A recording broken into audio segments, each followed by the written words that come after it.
guys, we're back. Yeah, I'm crazy. I have three ports. I'm crazy. Not correct.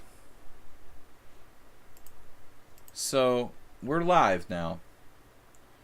All right, we're looking at this variation. I did play this once or twice with Ananas. I was working with a new student, not totally new, but a relatively new student, who wants to learn to play the black side of the G3 King's Indian.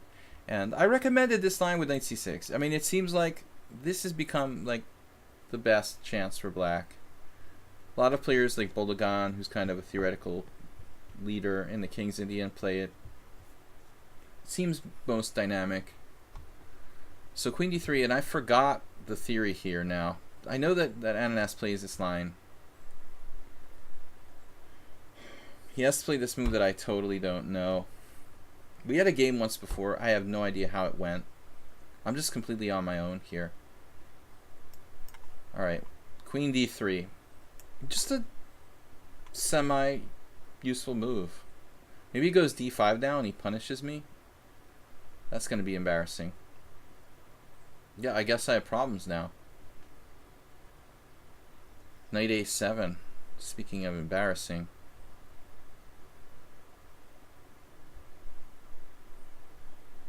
Knight a7, bishop e3 looks pretty sad.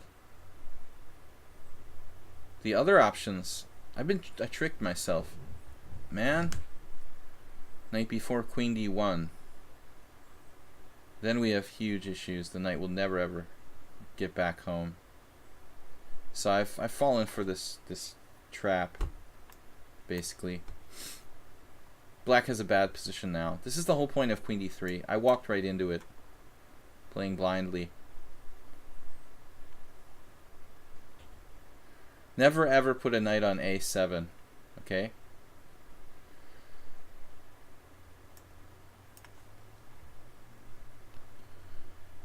Make the best of a bad situation. I don't know if his move is even the best or not, a4. But I know I'm ready to play ready to play b5, not. b5 is pretty bad. I mean, with that knight on a7, man, we can't live long with that piece there. Queen d3 is e5 main line. Now you know. We had a game once before. I think I might have even gotten it right in that game, Ananas. But I forgot now. So we got serious issues here. How can I solve my strategic problems? Maybe we need tactics. e5 now? e5 now is like take bishop f4, see you later. That looks pretty sketchy. May not be that bad. I'm not sure if he should even take. He didn't. Our best chance against Ananas is get him in a complicated position. Keep him in a complicated position, basically.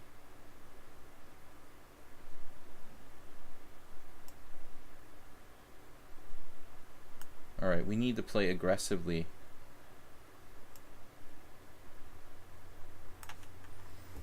He's got a very good game here.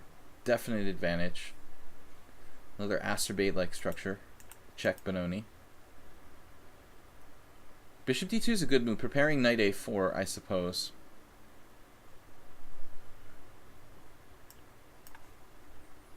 So we're in a relatively bad spot strategically. Victor Frias once crushed me with the white pieces in a g3 King's Indian. I still remember it to this day. Just a total positional massage. Something like similar to this. He just effortlessly crushed me strategically.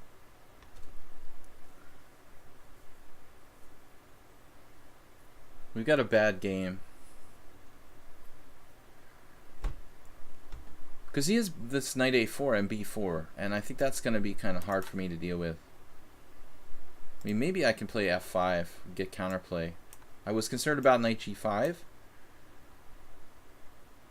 but perhaps I can play knight c7 and keep him off of e6 long enough, you know, to kick him out and have like a playable position. How long can I live with this knight on a7? Not forever.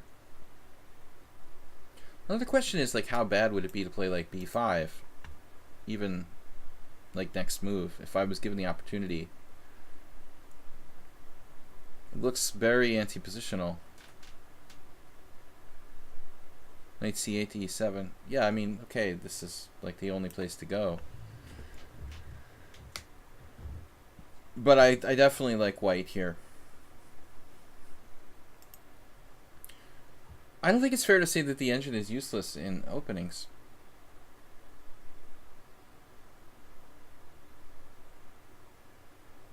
Something very strange going on.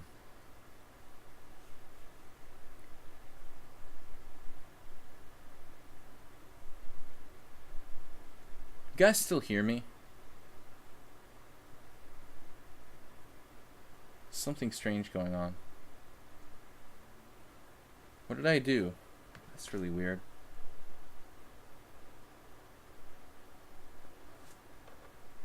No, I don't know. Panda's just there, man. He's staying. That's cool. I thought Panda would disappear when I shut down the webcam, but it's just keeping the image of him there.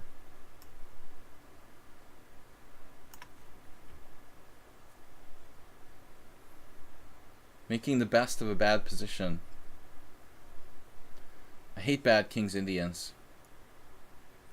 But this is kind of inconsistent from Ananas. I mean, bishop d2 was kind of protect this guy, support b4, and then like support knight a4. But now he moved the bishop again to play knight d2. But it's like a totally different plan. Now he's like switching plans again to stop, presumably, you know, defend that pawn and like stop maybe h6. So it feels like Ananas is just changing plan, changing plan, changing plan so many times here. We gotta go for it at some point. Though I have tactics with f4 because he's trapping his own bishop. Looks like, yeah, this is like a positional mistake, I would say. Normally, I like his play, strategically speaking. But now, we've got a pretty good spatial wedge on the king side. Or should I my knight take? Should my knight take? There was this guy, man, he was awesome. His name was George Alexopoulos. He was a Greek FIDE master, and he lived in the United States. And he used to come, and he was very slow. He always lost on time every single game. And like, slight exaggeration, but he was funny. And he would like come up to you, and everybody would avoid him because he would talk to you, like he wouldn't stop talking. He would never leave. And I just reminded myself of him when I said that. William, how are you? Like, hey George, what's up? I gotta go somewhere. But the funny thing was, he was slow in chess and he was slow in talking. He'd be slow in both, like consistently. I'm just sacking a pawn here. I mean, that looks kind of dangerous. Probably not sacking a pawn. It's not really a pawn sack. It's a pseudo sacrifice. Ananas outplaying me on time. Hello, Anna. How are you? Would you like to give me a piece? Yeah, that's really pathetic.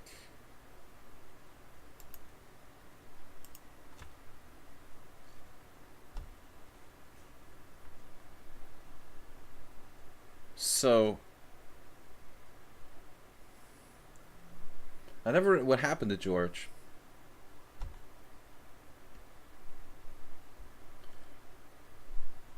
George disappeared.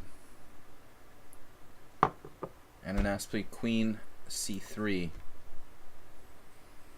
Now, I'm not quite ready with the attack yet.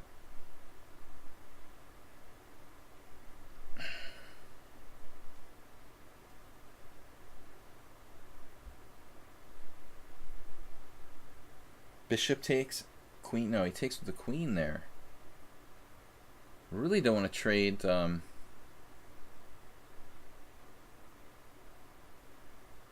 this is crazy. I don't know about this. All right, we're gonna go. Fully crazy.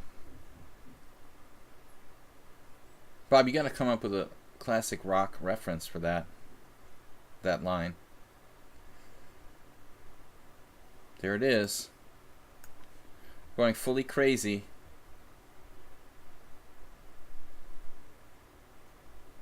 Protected pass pawn and all. Man, can I get away with this?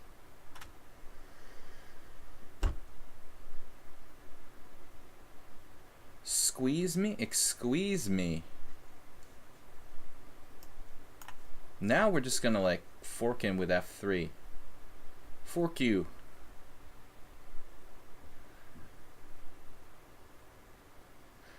There you go, Bob. Oh my God.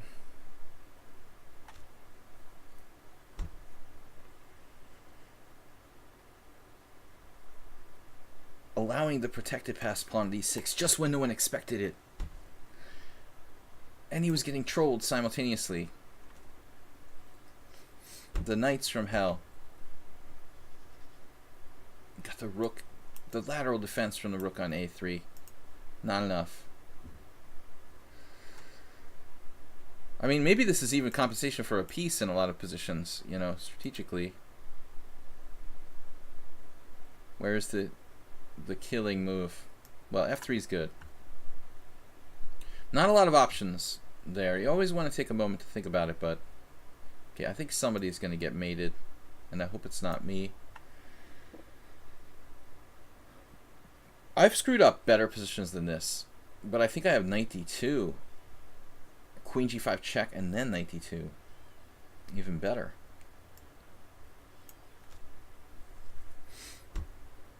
Might have a one-move threat on the h7 pawn at some point. Rook h1 is a very subtle idea. You should try it. Okay, does he have enough for a rook now? Ancient alien theorists say yes.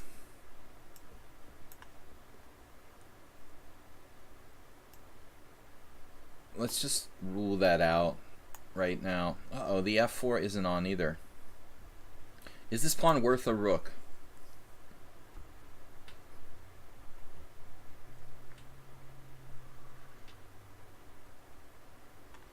Mule Skinner is what? I've canceled my subscription, but only because I want to use my Amazon Prime. Yeah. Alright. Well, don't leave us for long.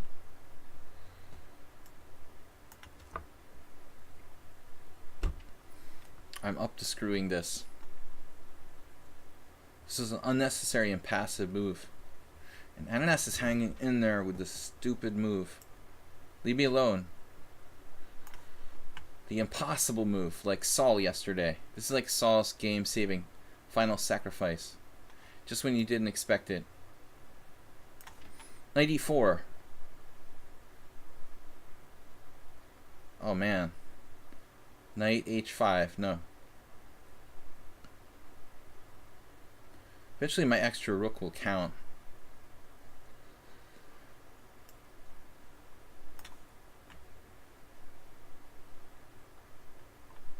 Knight takes f5. Alright, he lost on time.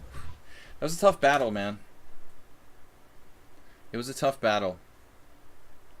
It's almost time for Soltigo. What do we do? We gotta wait for Soltigo, or is he ready to play? What is it, 5:50? Does 5:50 count, or it has to be 6 o'clock strictly? Ananas, I butchered the opening. You know, that's worthwhile. A6 Queen D3 specialty move. And I'm supposed to play E5, but that's not the move with the best score, actually. So this position needs to be investigated. I'm not gonna play E5 blindly. because it's been played the most. It looks like it's not clear what the best move is. This knight d7. This knight d7 might be interesting. The bishop e3 seems to score well. This move is definitely known. Queen d3 is known. It's like a tricky line. It's scored well. So if I'm going to play this, or any of you guys are going to play this line, you need to know what you're doing against queen d3. All right. Black never wins in this line. Well, it looks like bishop d7 has some wins. It's not so bad. And knight d7. Bishop d7 probably the best overall score. Just don't do what I did. Don't put your rook on b8, because then you get shut out to a7. That's really the worst thing you can do. Apparently. Queen d3 like preempts knight a5, so the c4 pawn is like protected in advance. It's a really good move. Alright, Soltigo, he's ready. Alright, perfect.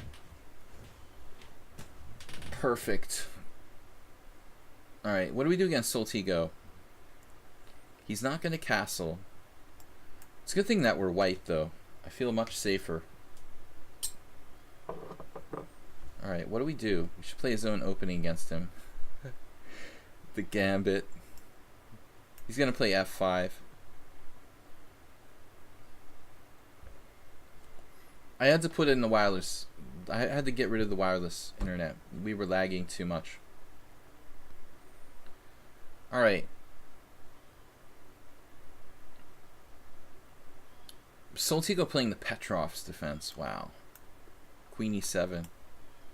The Afromea variation. Interesting stuff. You should try that, Soltigo. That's totally you. So Bombas had a game yesterday. He played the Petrov. I was surprised. I thought, okay, Bombast is kind of an aggressive player. But, I mean, when you're black, you're black. I mean, it's not easy to play aggressively with black. The game I annotated on my YouTube channel where lichess was playing against Ginkgo. I mean, what are you supposed to play when you're black against a great player, whether it's a computer or a human? It's not easy to get the initiative with black. That's why you see some strong players. Shirov used to play the Petrov, for example. Looks like Soltigo is following Bombast. But not exactly. Okay, we need... What is this? Well, this is different. Bombast played knight c6. This is different. Are there general themes to consider when someone never castles? Yeah, I would think opening the position is like key.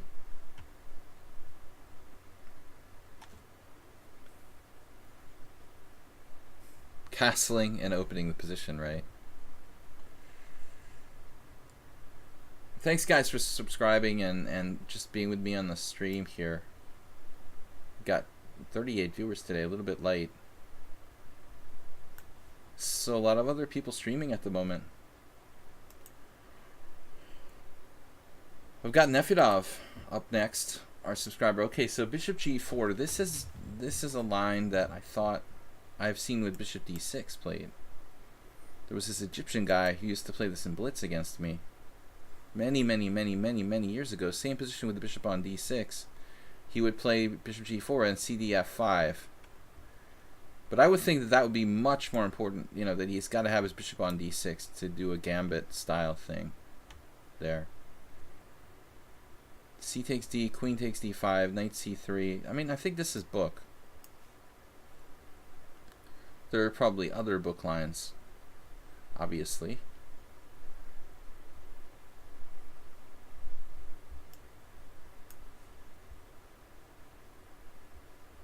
When, like, the double pawns, I mean, it's a little like a scotch with colors reversed.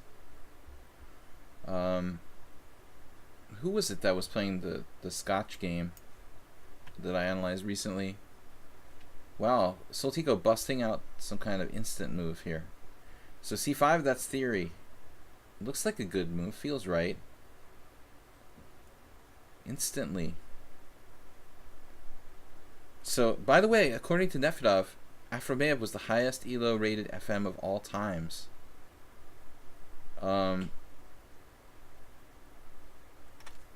Is this a guy that you're familiar with, Nefedov? Because I had never really noticed him until I started to look at this line. But I did notice he has a fairly high rating. I just assumed that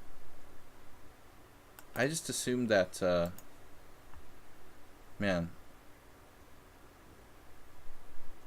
I just assumed that he was like an IM at least. Alright, what do I do now? C5 looks like a good move. C4, bishop takes F3. White's position looks dynamic. Well, what a great move, C5. So what's wrong with this move? I can try like rook E1 maybe, and then he just plays knight C6. Wait a second. Yeah, rook E1, knight C6 makes all the sense in the world. What do I do here? Bishop A3? It doesn't seem like a big deal. Can you guess his highest elo? I don't think it was that high. The highest rated FM of all time. 2575. Let's see, it gets closer. It'll be like the price is right. If you go over, you lose. All right, this is getting a little bit out of control. We're gonna have to report this to Twitch. This guy who's just got 20 accounts and spamming. Nefedov says 2646. Oh my god. So what's the story with this guy? Is this someone that you actually knew or know? What am I supposed to do here?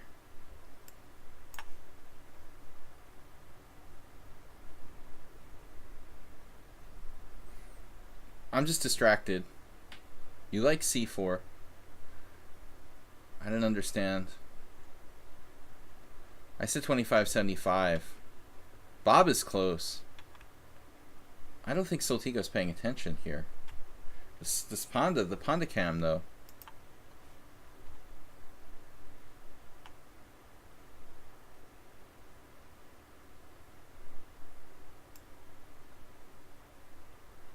Why did Panda do that? I mean, Panda. Soltigo.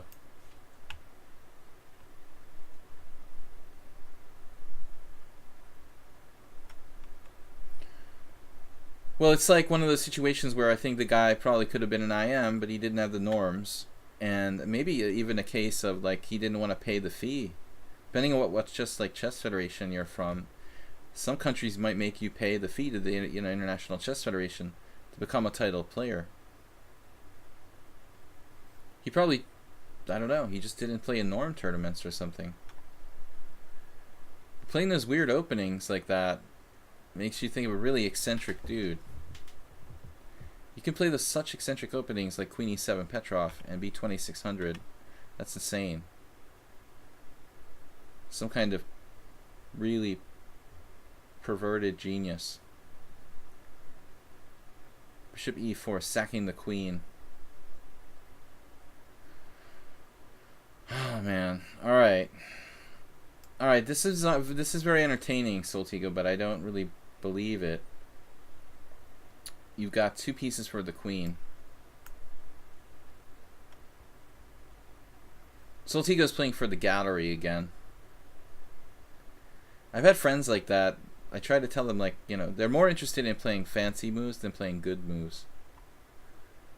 I mean, let's just keep it as simple as possible. Against this type of player, he doesn't seem to be concentrated. I think Soltigo is a little distracted, understandably.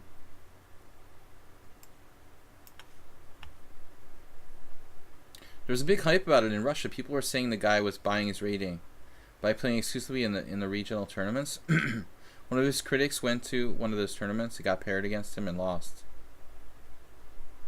Yeah, I mean, you're definitely going to get a lot of heat by jealous people if you got a high rating and you're kind of an unknown. And I mean, there are scam tournaments and fixed results in different places in the world, so it's not that it's incomprehensible, you know, that he was like buying games, or, you know, there have been made up tournaments. I mean, this is not my idea. It's like a fact. Made up tournaments that didn't exist. I won't name where, but not in Hungary. And, I mean, I'm sure it's happened in more than one country.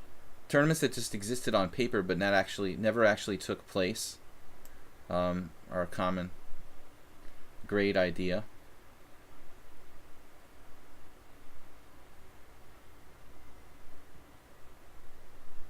You're guessing east of Hungary. The Wild East. Well, I mean, we could create a huge list of people who fixed tournaments, right? But that's my favorite. The tournaments that never actually even happened. You know, those are the best. And sometimes, like, some of the players don't even know they played. You know, that's the best part. Like, it'd be one thing if you, like, if you organized a tournament and like, you're like, all right, you know, hey, Mikhail, you're going to be in the imaginary tournament. We'll give you $50 or something. You know, but these guys, there's some people who are, like, from another country, like, they didn't play for 9 years, and they just realized they played in some tournament that they never knew about.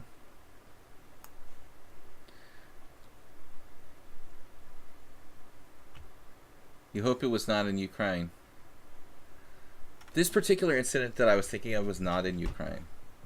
But Ukraine has had its share of rumors about certain tournaments.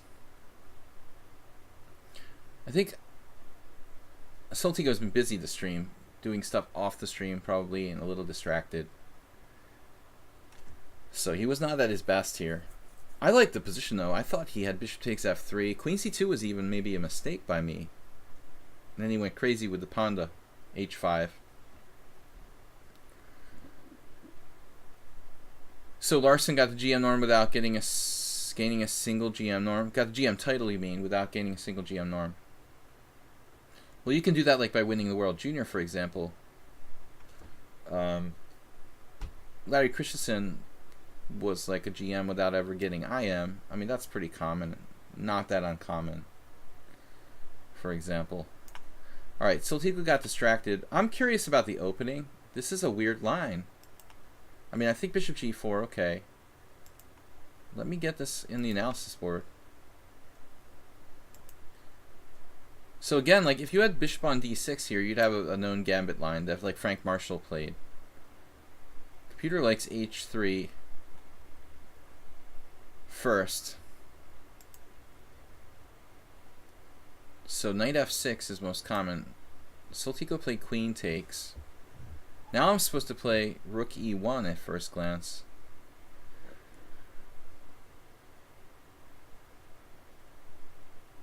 Wow. So that's why they played knight f6. Dimitrios Agnos. Is that the same person? Yeah. It actually says Anagnostopoulos. I thought it was Agnostopoulos. He changed his name to like Dimitrios Agnos. Is that the same guy? So it looks like this is just bad. And I didn't find the refutation. Soltigo didn't realize. But queen takes rook e1. I mean, I guess you can play f5. It's not resignable. But this, for example, bishop takes f3. Queen takes f3, f5 is what, like a clear pawn down?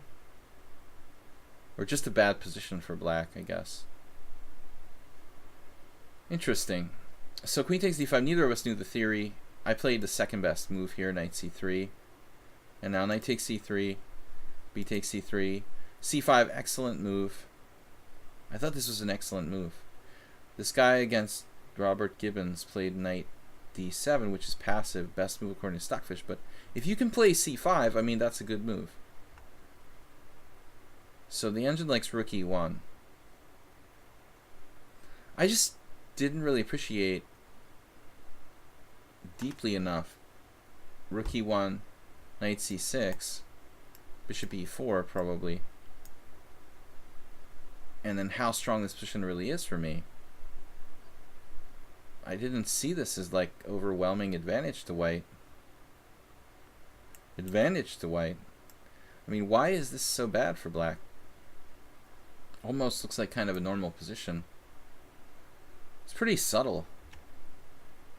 It's like +2 for the engine. Huh. Okay. We're going to go with Nefedov next.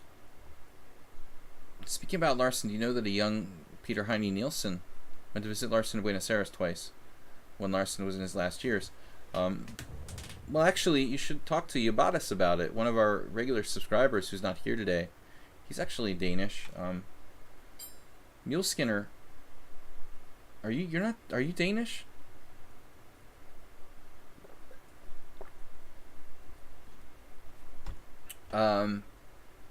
Okay.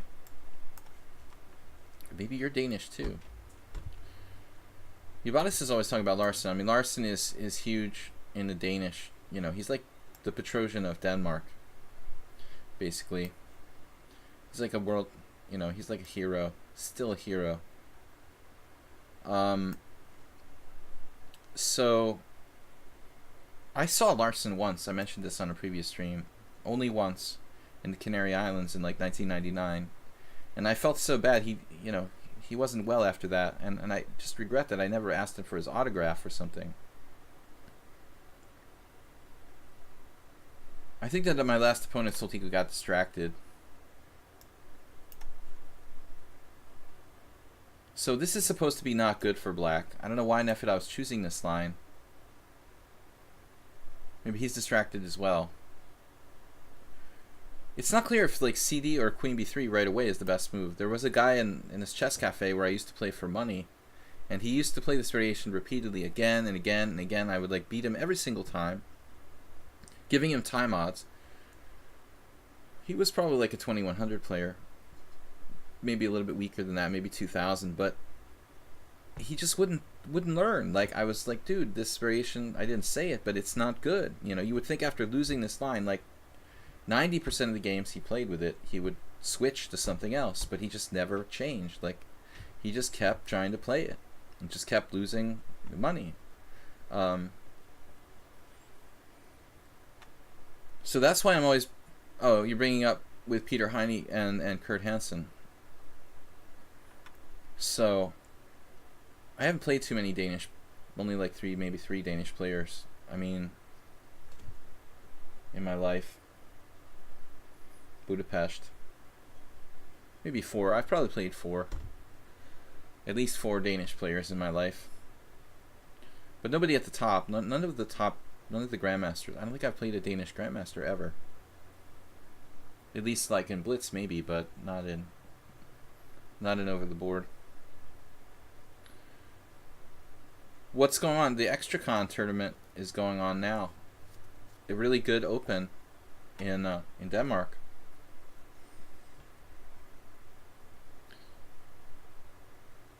You should be playing. So e6, sacrificing the pawn. Actually, Abatis, our subscriber, is there playing in the tournament. Great event. If I was in Europe, I definitely would consider playing what is formerly the Politiken Cup. I mean, there's a lot of opens in Europe this time of year in the summer. Tons of tournaments to choose from. But I think that would be a place I'd like to try one day. So e6, it's nice. It's a 10-round tournament, except it's all in like one section, kind of like a U.S. Open. Nefedov here is sacking a pawn. I think this is a good decision. Do I have anything crazy like e4? bg5. But after bg5, he's hanging on to his pawn. So I think I need to be principled and take this. It's not really a trap. He gets a little bit of compensation maybe, but it's objectively not enough. I should set up an arena after each stream to boost my participation. Okay. So now, how much compensation does Nefedov have for this sacrificed pawn? You know, it looks like he has some. The aforementioned dude would always play the same way. He would always play queen b3, queen b6, and I would sort of win a pawn here with knight takes d5. Queen takes b3, knight takes f6 check, e takes f6, a takes b. And somehow he thought because I had double Isolani's that my extra pawn wasn't that good, but I had a 5-on-4 majority on the king side. I mean, it was just bad for black every time. Now, what should we do? Because black does have some compensation now. Spanish Championship in Blitz and Rap is going on in Linares in mid-August. That's around. Okay, cool. Yeah, I used to play in those tournaments in Linares and Ubida. I liked it a lot. Nice place. A lot of memories from those things. Alright, so Nefedov got a little bit of counterplay, and I can't put him away here. Knight b5, just not good. I just got to accept that I took a pawn. I'm kind of playing hit and run here. Huh. Could play bishop f4. That's an interesting move. Very aggressive move. Seems kind of risky, but I'm always joking about this. It's an exchange Slav. Nice panda emote. Acerbate. Yeah, there's so many tournaments in Europe. I don't know how people could choose one or the other. Just my worst memory is like going to Czech Republic in Pardubice, where I got like food poisoning in like 100 Fahrenheit degree heat, and playing in this like gymnasium where you couldn't breathe. Maybe the water poisoned me. I think it was actually the water, not the food. But that was pleasant. You got to be careful about what tournaments you choose to play in midsummer. But I imagine Denmark is a good choice. Not too hot, not too cold, just right. Bishop f4. So I'm cutting out rook b8 and that kind of active counterplay. I might have ideas of bishop c7 to force the trade of queens, though, you know, that kind of move could easily end up like wasting time for me too. Taking probiotic supplements is recommended for immunity.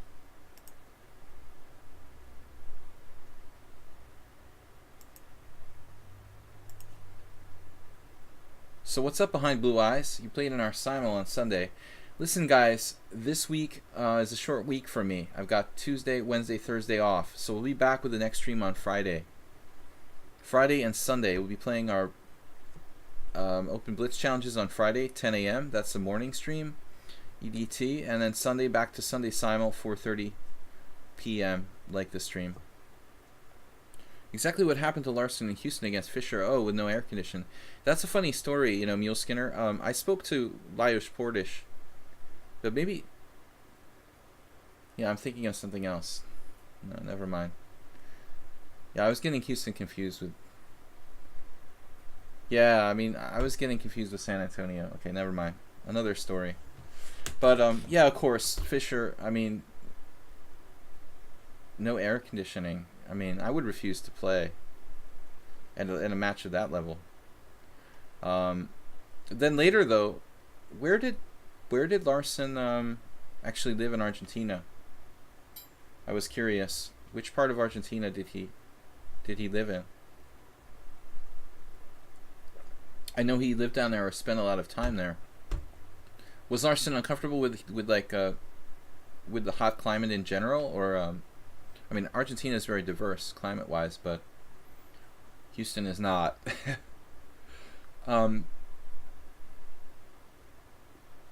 Was he uncomfortable though with just hot temperatures in general? I mean, he played all over the world. He must have been able to adapt pretty well. Bishop f4.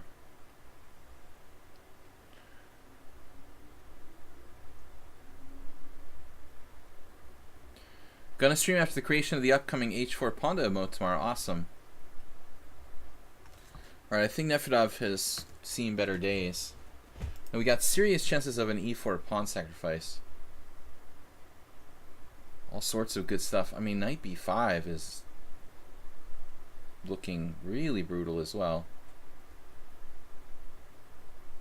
You gotta calculate crazy lines like what? Bishop e4 check? Knight b5, bishop e4 check, king d1, knight g4 type of stuff. I mean, that can't be healthy. Knight takes f2 check and I get mated by some crazy stuff. E4 is also good.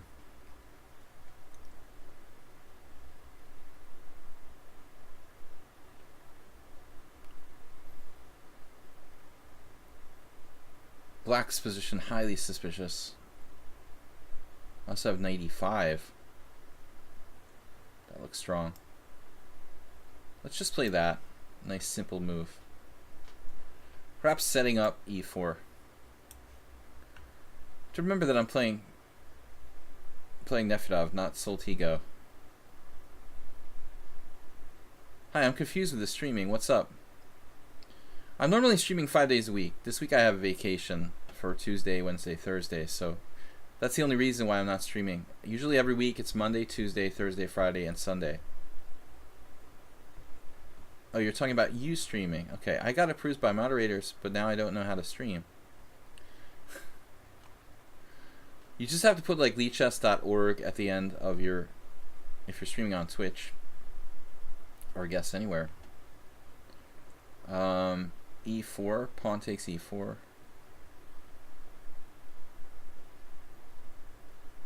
I feel like I'm gambling here. Does he have a powerful rook b8 or something? I can always play queen c6, so that shouldn't be a problem. Sacrificing a pawn. The sacrificial pawn. This isn't a good place for stream support. Try Google. Yeah, not really the right moment.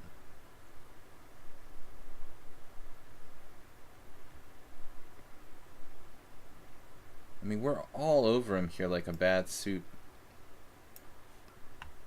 Isn't Nefedov just busto? Busto, crusto, busto? He's losing a lot of stuff with check. I mean, this is pretty hard to believe. Bishop c7, he resigned. Okay, so like what happened? I mean, is this even a move? E6? Did I even play it correctly?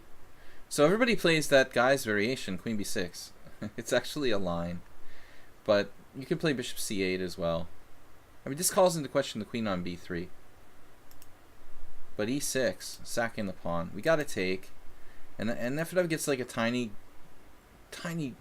kernel of compensation. But I'm glad I played bishop f4.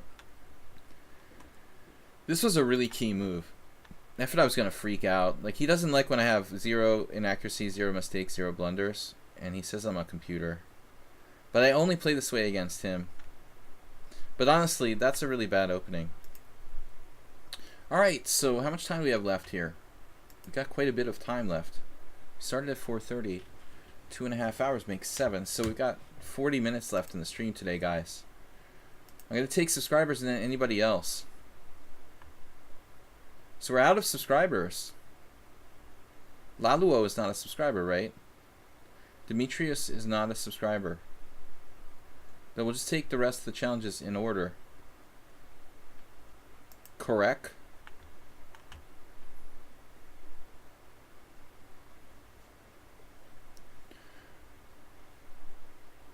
I'm not always giving away draws. I selectively give Nefedov draws just to give him hope. And then I beat him down again. Just to let his hope seep in a little bit. Then we bring out the hammer. No, but that was an uncharacteristically bad move. I think that Nefedov just played bishop f5 by accident. I don't know what that was about. Maybe it was just a bad idea. Bob likes to hurt people's feelings. So Abel Fazl. Ludwig Hammer.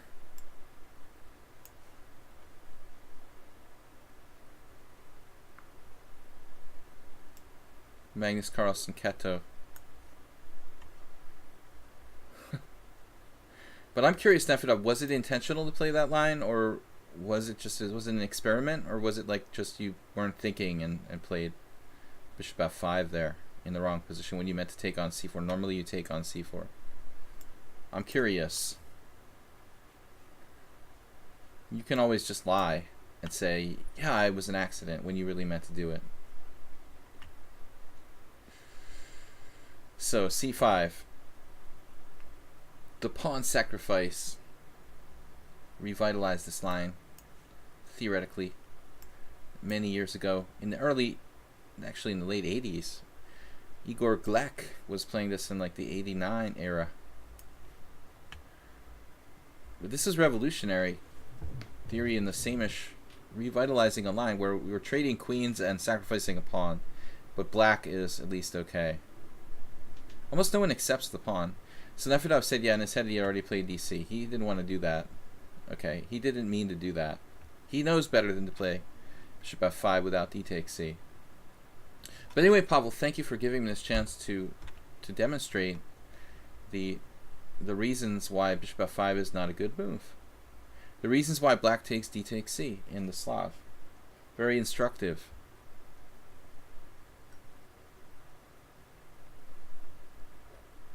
Okay, so knight d5 is, I think, the main line. And there's other moves too, like rook d1, probably the text move, knight on g to e2. And my theory is kind of not up to date here. So I can play b6, that's one idea. And still I can do knight d7. What I like about b6 is that it's a developing move. I can play bishop b7, bishop b7, or bishop a6, depending on the circumstances. Also a5. But right now I'm most concerned about knight to d5. How to deal with that.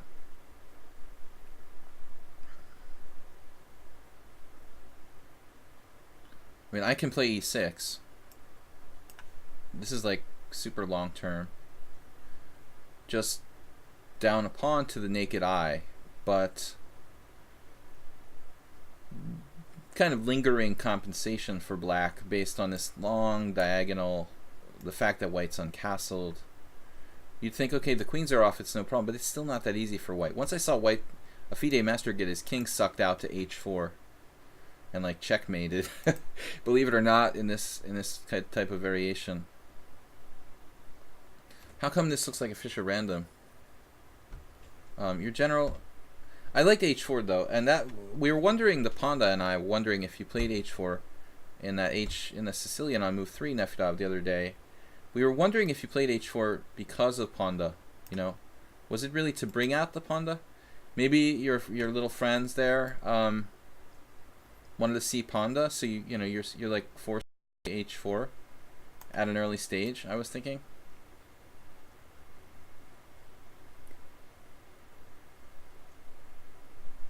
I'm really curious. The h4 worked out well in the game, though, in the simul. It worked out very well. Nice draw yesterday. So, guys, we're going to be back on Friday with the next stream. Hang in there. And hope I don't get eaten by great white sharks during Shark Week.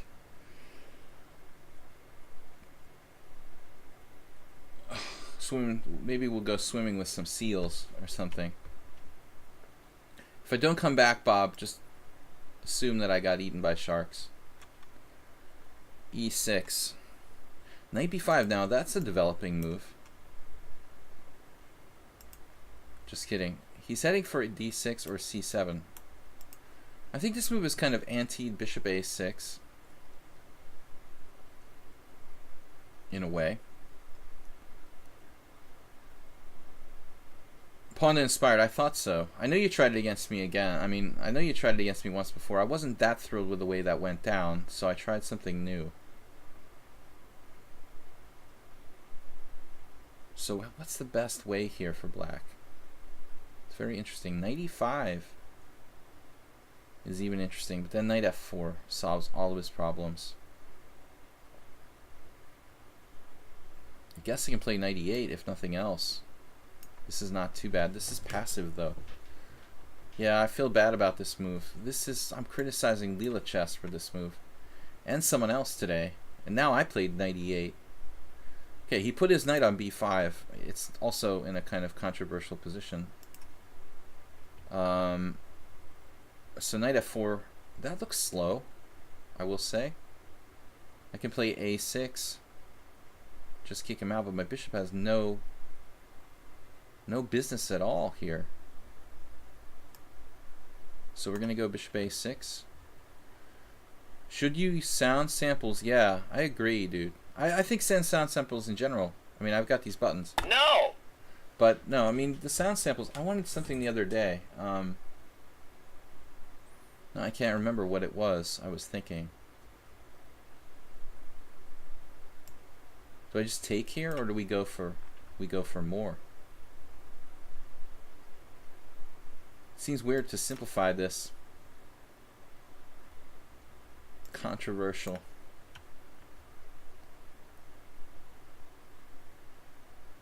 Even my knight on e8 is in the game.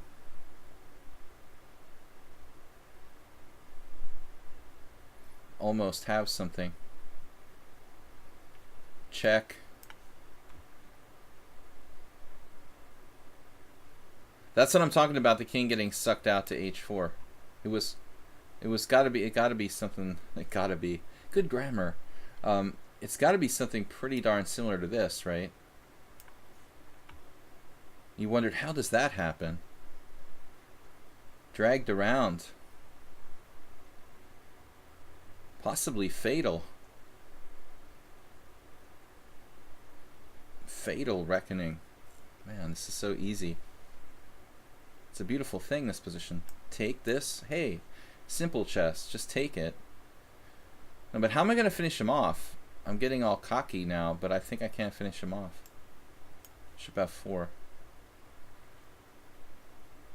h6 and g5. Chess is beautiful. What's he going to do to get out of the pin? Where's the pin guy? We have the pin follower. Where's pin guy? Hey, what's up with the extra pawn here? Not relevant. Obstacle bishops. Just remember that. Really, that's very important. Really, that's very important. Obstacle bishops dynamism is more important than material. I'm like 400 points stronger later in the stream. That's true. I'm horrible when I'm just horrible when I just woke up or something. When I'm first starting. Alright, Acerbate's losing his battery. But basically, White's just done. You just win a piece, right? Extra piece, no questions asked. I could be like cruel and play knight f6. Just kind of keep him contained. I'm waking and sobering up. It's a little late in the evening to be waking and sobering up. One beer does not have that kind of effect. This is a tough variation for White to play, honestly. I mean, most people don't go into the accepted variation because it's like just too complicated. You analyzed this month ago. Oh man, I try hard. It's like Black has the initiative in these lines, so you have to be like a super expert to play it with White. Okay, Quater. Now, do you have 100 games? Yes. All right. We'll play Quater. None of these challenges. Zeeby's trying to sneak in there. Zeba live. He's trying to sneak in there with a rated challenge. All right, 5+3. Yeah, one of my favorites, George Thorogood and the Destroyers. One bourbon, one Jack, and one beer. All right, I won't sing the whole song, but that comes from my childhood. I grew up in Philadelphia listening to classic rock, and wasn't my choice, but it was better than everything else on the radio at the time. All right, C5. What are we doing? Quater. George Thorogood and the Delaware Destroyers. We're popular in the area. Good song, Acerbate. Yeah, that's a great song. He's still, they're still playing, I think. I don't know. Speaking of scotch, what is the point? Accepting only Chanjul. What did I say? I think I invented a new word. Chanjul. What was that word that Donald Trump invented? Wait, I can't remember now. I said it's like a mixture between challenge and casual. Chanjul. I'm accepting only Chanjuls. D4. Bigly. Chanjul. It was Kofefe, Bigly, and Chanjul. So I know that it happens. It just happens. Happens to the best of us. Black's kind of passive here. I've had people sack a pawn with d5, and actually, this is not that easy for white to win. Like d5, just take, and you're up a pawn in an endgame, but, you have to be very precise to win that. Alright guys, I'm getting a little loopy because I'm getting tired, but I'm still playing well. Bush was good for making up words. Public speaking is hard, no matter how dumb you are. Or smart. Okay, a6. I'm waiting for bishop c6 so I can launch a knight on d5. Strategery. That sounds like something from the Looney Tunes.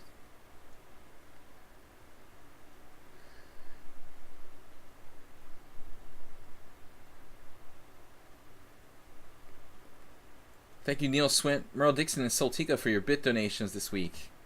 It's going to be a short week. Next stream on Friday. Hopefully you guys can organize a tournament in the honor of the stream tomorrow night.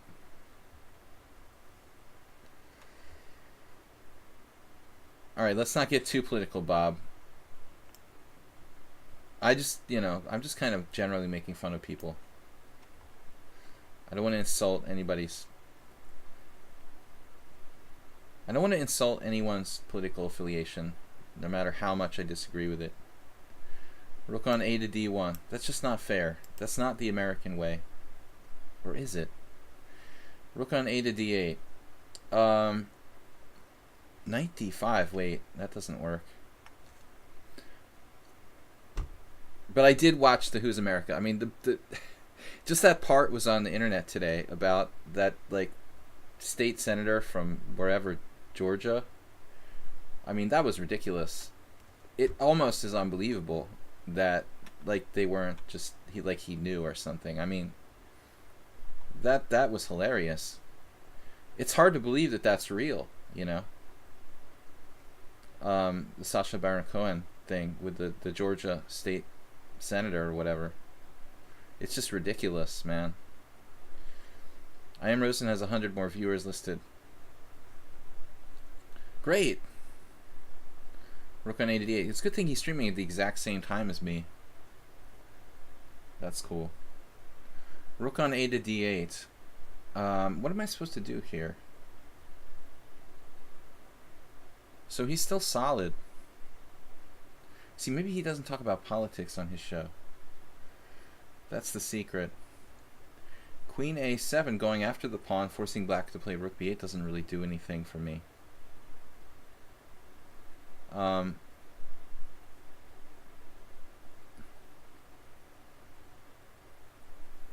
do we make progress here? I'm kind of unconvinced by my own position. Well, there is bishop a3. I mean, that probably can't hurt, right? Famous last words. Huh. Black's surprisingly durable. So what do? We just kind of hang out for a move and see what black's going to do? It's harder for him to make a useful move. Who's that anyway? But why would that guy have like 100 viewers? I mean, that seems kind of exorbitant. Must be some kind of trick.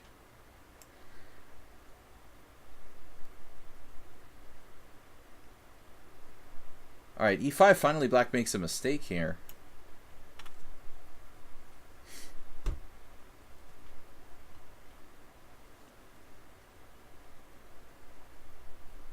But But I mean, all right, we weakened the d5 square. I don't care. I mean, I'm not out to compete for viewers, you know.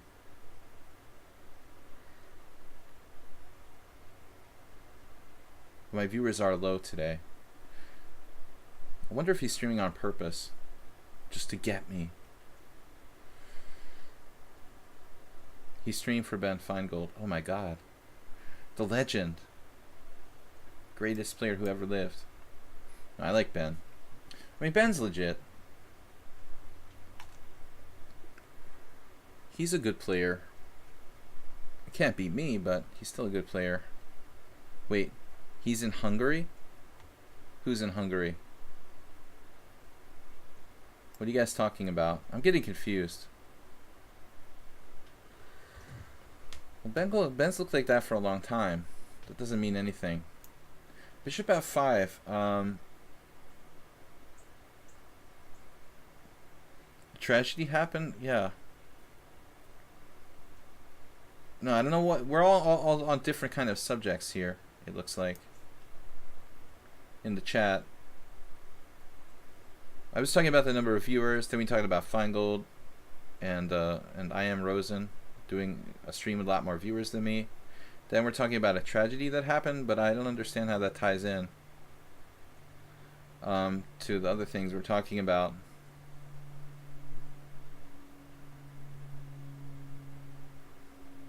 There was a weird thing I noticed yesterday or the day before yesterday. Like, there were some flags at half-mast, but I didn't understand. Was that for like a recent thing? Because nothing had happened in the last, you know, maybe that's still like from the school shootings from long ago. I don't know. This is not a new thing. The internet, man. I mean, there were always tragedies. Now it's just in our face all the time. Bishop f6. Why do I want to take this?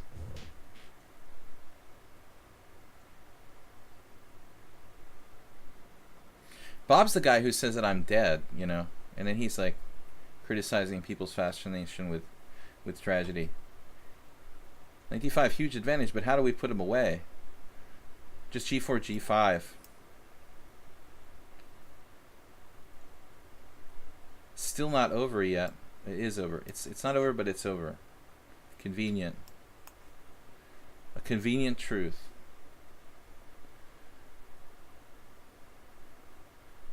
An inconvenient truth. This is in no way affiliated with Al Gore. My death is funny. Alright. G4 was good. Nefedov delayed reaction. It's a good thing you got that in there late before it affected my play. People would be saying that you influenced my game.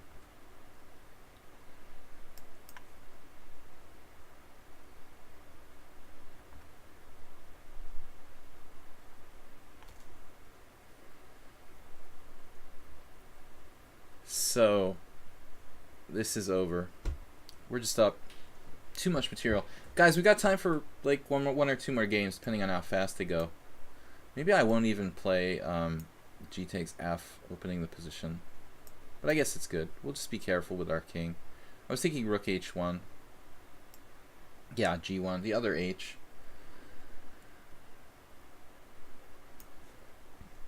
Maybe I'm getting a little fancy here, because F2's hanging.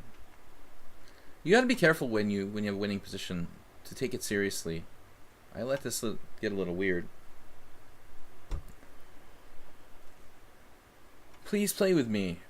Yeah, but I've got to take the stream, you know, challenges in order, so I can't like, oh yeah, I'll just play with you and ignore the other people. That makes sense. Sorry. Not logical. Anyway, guys, thanks for watching and subscribing. Check out my YouTube channel, Video Chess Training on YouTube. We've got a video I uploaded with analysis of a Leela chess game against Grid Ginkgo. I'm going to try to get back to doing like weekly YouTube videos like I used to do. try to promote the YouTube channel and just get back to making some if I have time. Now, like, Quadr is playing really well. He's like bearing down. Well, that's enough. I lost the queen. I'm gonna start trying now. There's got to be something for white. Bishop takes g6. So he has bishop f6 hanging on by threads. And I still can't put him away. That's really irritating. Bishop f5. Alright, well that's just fatal. So bishop f6 there would have survived a little bit longer. King g3 was recommended. I think that Nefid was trying to play guess the move.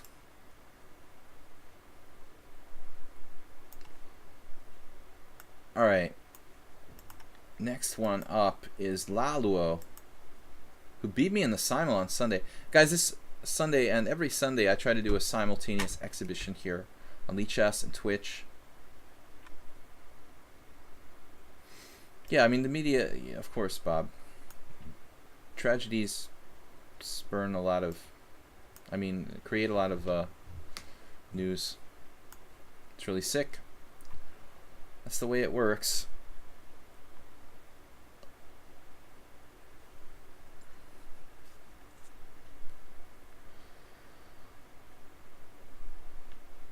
Alright, Laluo.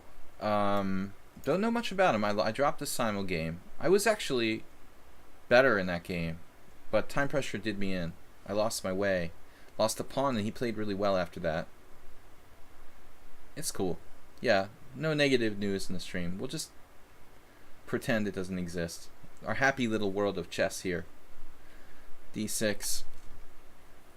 The chess panda is just a child, so here we go with this again. What was this, the simul? Was this the game I had with the guy? He played bishop b5? I think that was it. Was that it? Seriously?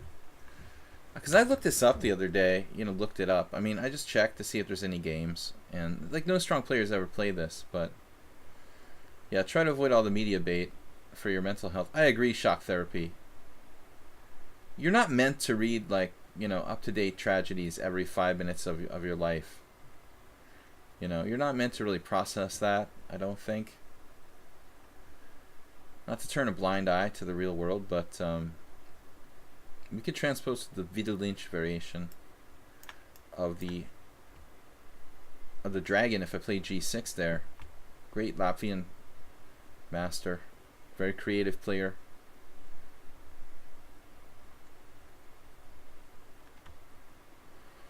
So e6, bishop g5, as aggro as you can be.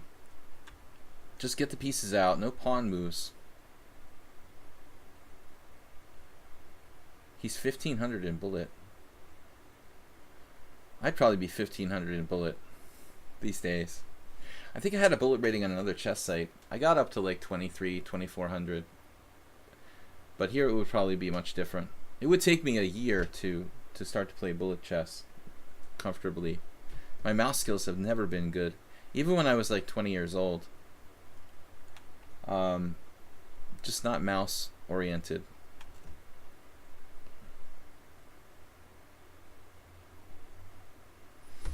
So, f4.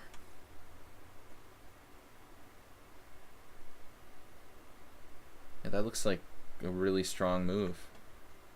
Classic. h6. Maybe I can do this. No, it's not going to work.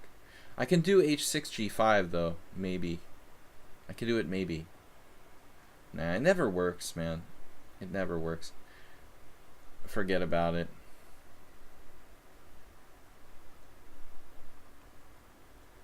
It's a pretty sophisticated line here by white. g5's not going to work. He just takes the pawn. I don't seem to have anything there. Can't do that. Knight takes e4, knight takes e4. I wonder how bad that is. Knight takes e4, bishop takes e7. Knight takes c3, bishop takes d8, knight takes d1. There we go with under one of those lines.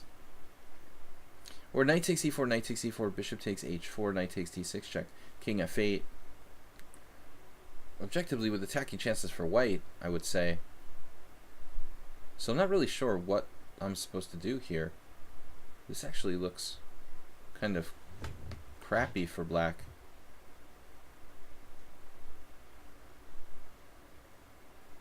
It's like 1500 in blitz. Man, dude. Putting the pressure on me with a very, very sharp line here. I don't know. Not theoretical at all. I mean, there's not many games with bishop b5.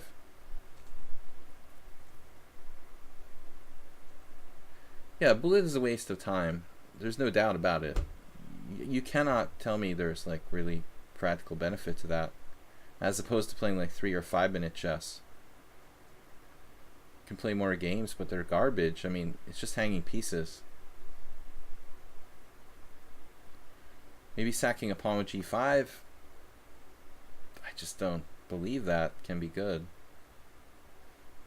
So I'll play a6. Kind of sell out move.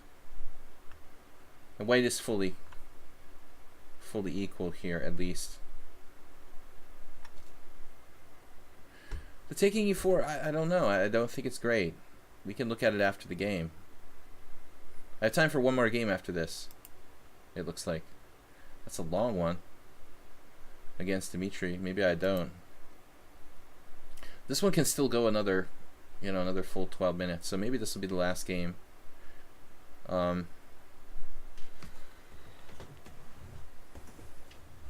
sure. I mean, if you live in an urban city like Los Angeles, there's a lot of crime. It's really depressing to watch the news, no? But that's not really a new thing. But the internet made it worse. Okay. Anyway, back to chess, guys. Yeah, I mean, I agree with shock therapy. We're not meant to absorb all this crazy stuff all the time, constantly. You know, tragedies are not supposed to happen constantly in your life. And that's like you're feeling like that when you see this. So Leluo here makes his first mistake. I mean, bishop takes c6 is mandatory. And probably you can play knight takes c6. But capturing is, I think, mandatory. As far as the best move. As far as the best move is concerned. Now, again, we have to consider knight takes e4, knight takes e4, bishop takes h4, knight takes d6 check. I have to put my king somewhere. But where does it go? On e7 is kind of interesting because it might block my pieces. Let's go for this.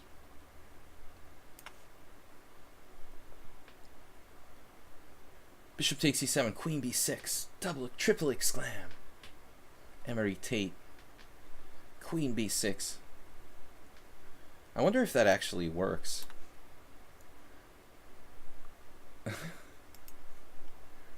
That move might even actually not lose material. Nah. You know, he has knight takes e4. That's probably good for white. I'm not that sure, actually. Queen b6, we'll check after the game. That might be a real move.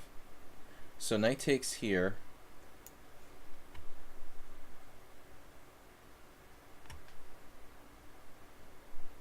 I still don't know if it's that bad for white.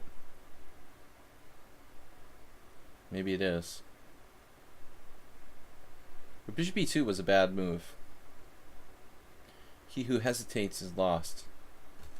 a6 might have been a bad move. I wasn't happy with my move a6 there.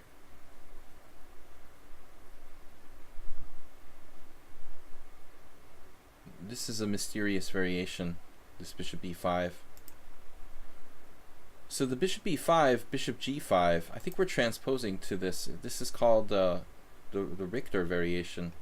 So there is theory here, which I should be better versed in. He's actually in theory, so we could look this up. This is a real line. For some reason, it never really took off. One Hungarian IM, Lengel Bela, used to play this for white. He was like one of the only people I know who actually seriously played this variation with the white pieces. R.I.P. Bela, friend of mine and a great guy, passed away. I guess it was last year.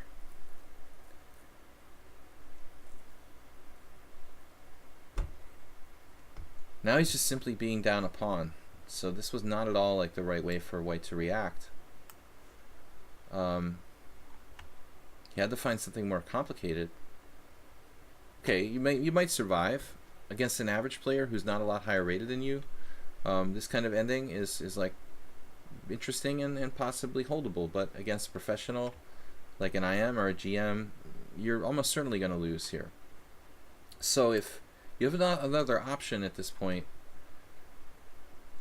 let's say knight takes c6, bishop takes c6, and something like bishop c7, keeping the position complicated. Knight takes c6, bishop takes c6, bishop c7, and then, I don't know, knight e3 or knight takes b2. I grab the pawn, put my knight on a4, but you have the bishop pair, and it may not be that easy. This is easy. I mean, I have a very simple position where I'm just up a pawn, and it's really just a technical exercise. The winning chances for black are humongous here. In that position, if you keep it complicated with two bishops versus bishop and knight, maybe a pawn down or whatever, it's much more murky.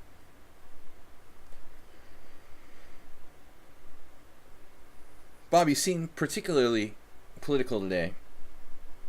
Do you guys see how Musk... we're in the political stream. Infinite Flash Chess. What's up, man? Alright, so he's trading pieces here. In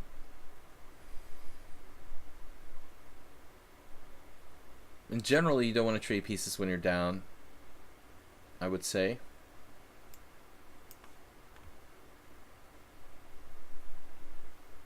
This should increase my central pawn predominance if he takes here. Though I have an isolated A pawn. I think it's probably worth it. Rather than take and like improve his rook for him. Chance of playing any other games than chess?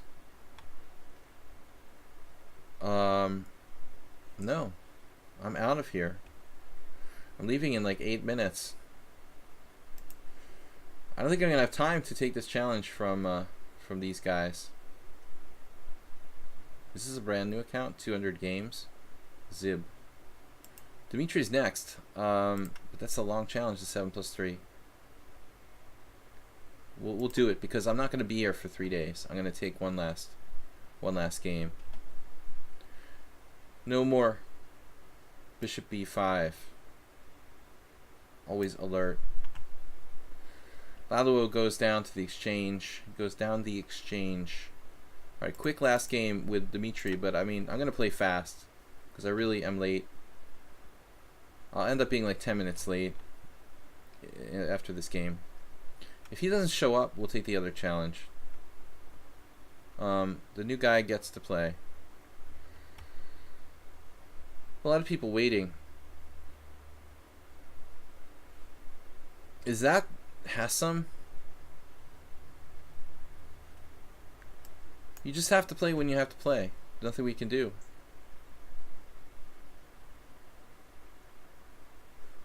Yeah. It's hard to avoid the news. This is not the new guy. I can't take the new guy out of order. That wouldn't be right. I'm trying to make 2 moves in a row. I can't take the new guy, guys. He'll have to come back on Friday. Alright. What do we got? Dimitri. He's been very, very solid. 7 draws. He was better against me the other day. He's playing this Accelerated Dragon. I don't remember if I played this against him before. Bong, bang, bing. My challenges vanished when I watched the stream. Well, it shouldn't have anything to do with the stream itself. It's a Marazzi. Why is he 1783? I don't know, man. I don't know. That's pretty extreme. There's a lot of draws. I mean, these are simul games, dude. You know, my strength is not really what it is when I play the simuls. Yet, anyway, yes, that's a very solid score. The result that Dimitri has against me in the simuls would put him in the 2,000 plus category. Probably even 2,100. But this is his blitz rating, man. You got to judge him by his rapid rating. Well, this is rapid, okay. You got to judge him by his classical rating of 1821. He's just not a fast guy, I guess. You're only satisfied when you get below 10 cent upon loss. I agree. He does seem about 300 points stronger. F3 here. While I make the Hikaru face. Yeah, F3 here, okay. Well, there's no big deal. I mean, it's just a move. It's not necessary to play that so early. I don't know if black can do anything fancy, like rook e8 and an e6 and d5 or something. But I'm going to generally transpose. I agree with infinite flash chess that anything under 20 cent pawn loss is good, no doubt. It also depends on the type of position. If it's the king's gambit, then anything under 40 cent pawn loss is good. It really depends on the type of position. So he's like trying to attack me here. Alright. Maybe I'll just exchange on d4 then. Doesn't really matter. I transpose. I thought once, like, I saw Shanklin do some insane thing in the Olympiad where, like, castled queenside and Marazzi. That's pretty mental and probably not recommended. A b3. This should probably transpose to pretty standard type of position. My a5 would be the normal plan. But there are other plans. There are definitely other plans. I like the black square, the dark square blockade. Now a4 he played very quickly. It's kind of a strange move.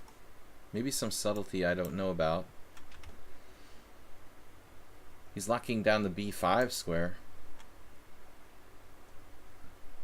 But the weakness of b3 should be relevant. Don't know how to stop the f4, f5 pawn push as black in this opening, but I mean he's wasted a tempo on f3, so if he wants to play f4, f5, he's going to be down a lot. You know, he's going to be down a move. Whatever kind of variation you find threatening, he's always going to be one move behind. But it is a major idea. But sometimes you can do e5. I did it against Shamkovich in a similar line where Shamko, in one of his last games, maybe ever, against me, he tried to play like f4 and Marazzi, and I just played e5 and sort of sacked the pawn temporarily to open lines. It was like a novelty. It almost worked. Shamko didn't take the pawn, but he was like an old man. He was like almost 80. I don't know how old he was. He looked like he was 80, but we drew. But he still played well. He was a famous GM. So we're going to get the standard type Marazzi position. Generally, you shouldn't trade the bishops. I mean, go back to e3, back to f2. Dmitry seems very, very solid. How do you deal with the d6 weakness if you play e5? You protect it with pieces.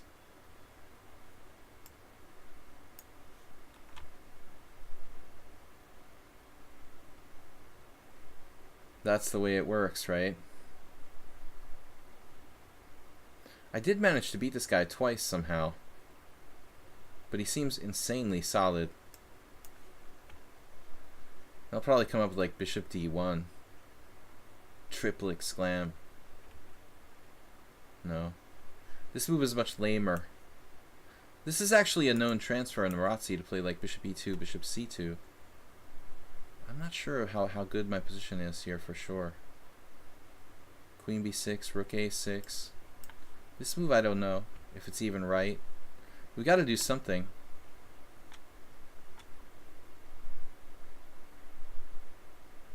He's definitely too strong for 1780. I agree. For 1600 lichess, he's too good. But I can't win a pawn here. I'll get pinned and fatally pinned at that. So forget about trying to take this pawn. That's not on the agenda. A knight transfer is logical. I'm not even sure queen b6 is a good move. It's probably a bad move. But I didn't really have a good place to put my queen. Jeremy Silman would go like queen h4. But I can't just drop the pawn. Whoa. Okay, that's insane. What? That is crazy, dude.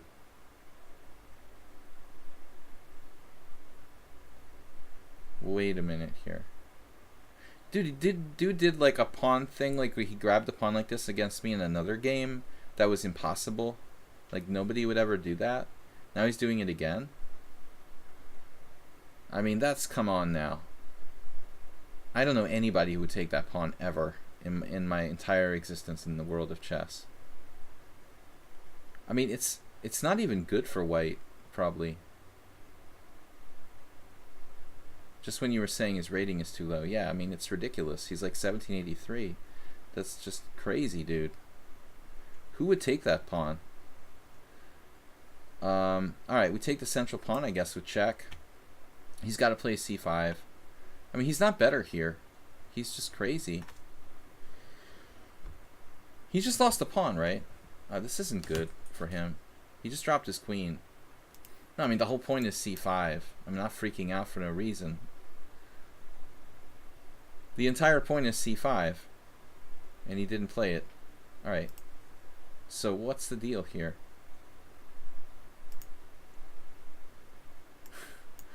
This is not really good for him, okay? But I was freaking out. Yeah, I just take. I'm just up a pawn, okay. He grabbed another pawn against me on another accelerated dragon where he castled queenside. That is weird. Did the pawn... Yeah, I think he nodded his head. Anyway, guys, that's it for today. Thank you so much for watching and subscribing. International Master William Paschall, we're closing down the stream today. Good luck to everybody for the week ahead. We'll be back on Friday with an open blitz stream, doing 5+3 challenges. I'd like to thank everyone. Please support the stream. Neil Swint, thank you today. Merle Dixon, Soltigo, you guys for the bit donations. I will be back another Simul on Sunday as well. So thanks for watching and subscribing. International Master William Paschall. Thanks to Soltigo, our moderator, doing a good job keeping up with the trolls today. So that's about it. I'd like to thank you guys once again, and I will see you on Friday. Thanks, everyone. Bye-bye.